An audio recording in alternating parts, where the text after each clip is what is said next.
Hello friends, my self Satyam Singh स्वागत करता हूं मैं आप सभी का ऑनलाइन लर्निंग प्लेटफॉर्म डीएनएस में।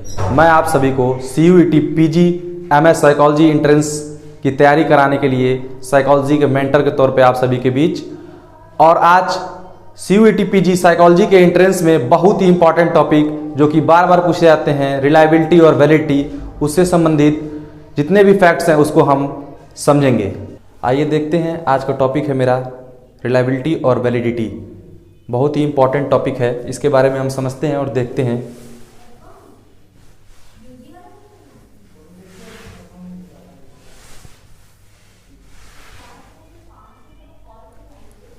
रिलायबिलिटी क्या होता है? पहले बात तो बहुत ही इंपॉर्टेंट टॉपिक है रिलायबिलिटी।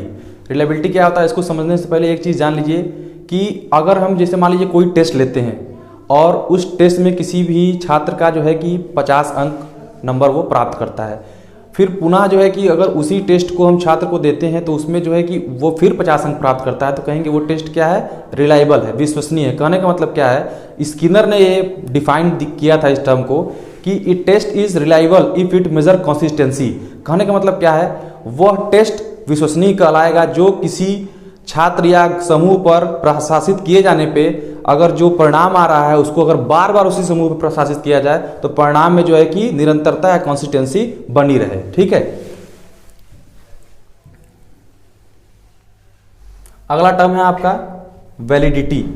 वैलिडिटी क्या होता है? वैलिडिटी सिंपल टर्म है, वैधता। कहने का मतलब क्या है, वह टेस्ट वैध कहलाएगा या वह परीक्षण वैध होगा जो परीक्षण जिस चीज के लिए मापने के लिए बनाया गया उसी का वो क्या करता है, मेजरमेंट करता है। जैसे किसी परीक्षण को अगर इंटेलिजेंस टेस्ट को मापने के लिए बनाया गया है तो वो इंटेलिजेंस का ही अगर मापन करता है तो उसको हम क्या कहेंगे, वैलिड है, दैट टेस्ट इज वैलिड। ठीक है,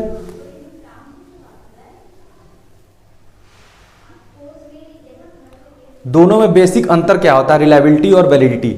जो चीज रिलायबल है, अगर कोई चीज विश्वसनीय है तो जरूरी नहीं है कि वो चीज क्या होगी, वैलिड ही होगी। कहने का मतलब क्या है, if a test is reliable it not mandatory it should be valid. मतलब अगर कोई टेस्ट रिलायबल है तो जरूरी नहीं है कि क्या होगा, वैलिड हो। कहने का मतलब क्या है, एक घड़ी है, अगर वो क्या हो रही है कि हर रोज सुबह 7 बजे जो है कि बज रही है, मतलब 7 बजे क्या हो रही है, रिंग कर रही है, तो वो क्या है, रिलायबल है, क्योंकि कंसिस्टेंसी है उसके अंदर, 7 बजे वो बज रही है। लेकिन उसको सेट क्या किया गया है, 6:30 बजे बजने के लिए उसको सेट किया गया है। तो कह सकते हैं कि 6:30 बजे बजने के लिए उसको सेट किया गया, तो वो 7 बजे रोज बज रही है तो कंसिस्टेंट तो है लेकिन वो वैलिड नहीं है। क्यों? क्योंकि उसको 6:30 बजे बजना चाहिए, जिसके लिए उसको क्या किया है, बनाया गया। जिस टेस्ट के लिए उसको बनाया गया है उस पर वो क्या कर रही है, उसका मेजरमेंट नहीं कर रही है। कहने का मतलब क्या हुआ, सिंपल समझिएगा बात मेरी। जैसे कोई भी टेस्ट है उसको हम बना दिए, ठीक, तो वो अगर उस टेस्ट को दोबारा रिपीट करें, रीटेस्ट करें, तो उसमें क्या हो, उसका परिणाम में कोई अंतर ना हो, तो वो क्या कहलाएगा, रिलायबल कहलाएगा। लेकिन और वैलिडिटी पे हम आते हैं तो जैसे इंटेलिजेंस हो गया, पर्सनालिटी हो गया, मेजर करने के लिए कोई टेस्ट का निर्माण कर दिया गया है तो वो अगर उसी का मेजरमेंट कर रही है तो वो क्या कहलाएगा, वैलिडिटी कहलाएगा। रिलायबिलिटी और वैलिडिटी में यही बेसिक डिफरेंस है।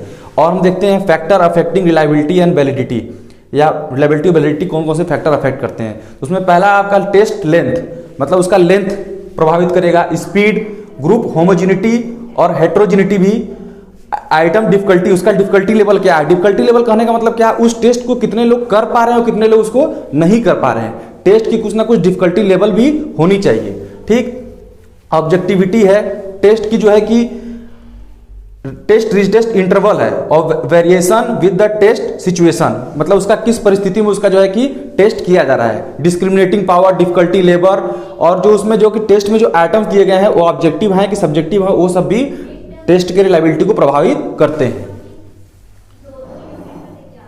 ठीक है, तो ये छोटा सा टर्म रिलायबिलिटी और वैलिडिटी जो कि बहुत ही कंफ्यूजन क्रिएट करता है, उसको मैंने आपको समझाया कि जैसे इस रिलायबिलिटी और वैलिडिटी जो टर्म मैंने आपको बताया बहुत ही इंपॉर्टेंट टॉपिक है। इसके फैक्टर बताया आपको मैंने। टाइप्स में देखिए, जनरली टाइप्स इसकी रिलायबिलिटी के 4 होते हैं, test retest method, split half method, और तीसरा है आपका है रेशनल इक्विवेलेंस मेथड, और आपका पैरेलल फॉर्म मेथड। 4 मेथड है, इन चारों के थ्रू हम रिलायबिलिटी को मेजर करते हैं। ठीक, तो आगे इसी तरह के नए नए टॉपिक्स जानने के लिए और डिटेल स्टडी करने के लिए हमारे चैनल से जुड़े रहिए, डीएनएस ऑनलाइन लर्निंग प्लेटफॉर्म। और आगे की जानकारी प्राप्त करने के लिए हमारा जो डीएनएस एडुकेयर ऐप है उसको डाउनलोड कर लीजिए और हमसे बने रहिए। धन्यवाद।